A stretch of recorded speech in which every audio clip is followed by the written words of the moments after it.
essential part of working with chocolate. This process of heating and cooling it gets the fat crystals in the right format so that you get the nice shine and snap that you're looking for, whether it's in a molded piece or an enrobed truffle. Tempering is the process of heating and cooling the chocolate to get the right crystal structure. It's all about the cocoa butter fat crystals. It's 3 steps. First, you need to heat the chocolate in order to melt all of those crystals. Second, you cool the chocolate in order to form crystals, and at that point you get some good ones and some bad ones. So the third step is heating it up to a usage temperature where only the good crystals remain.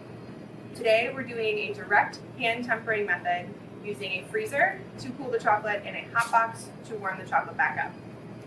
Other than the freezer and the hot box, the equipment is pretty simple. You need a metal bowl with nice sloped sides like this one, a flexible spatula. Here I have a glass and alcohol thermometer, but you could really use any thermometer that you're comfortable with, even an IR. As I said, first we need to melt the chocolate, so I'm going to do that in the hot box, but you could do it in a microwave or over a double boiler even.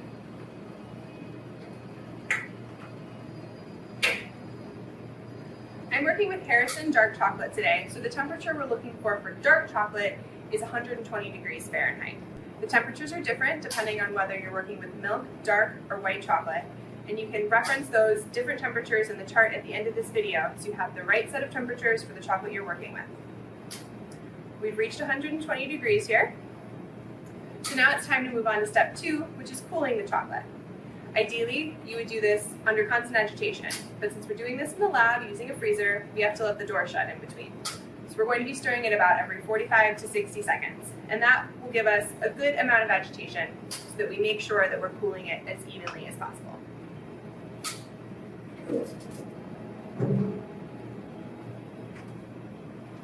How long this part takes depends entirely on how cold your freezer is and how much chocolate you're tempering.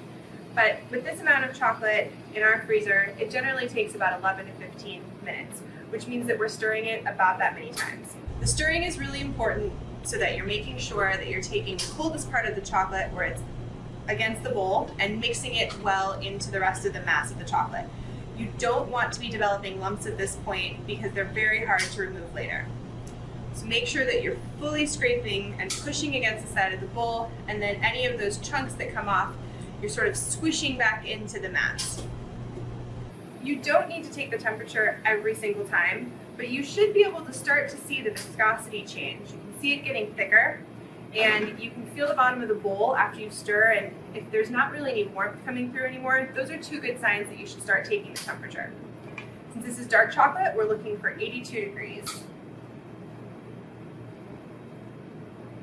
And we're right there. So we can move on to step 3, reheating the chocolate, and we're going to do that in the hot box.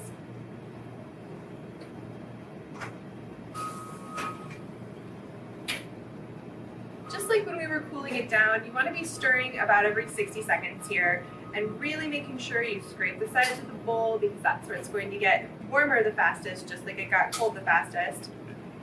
And you really want to make sure you don't have any lumps here.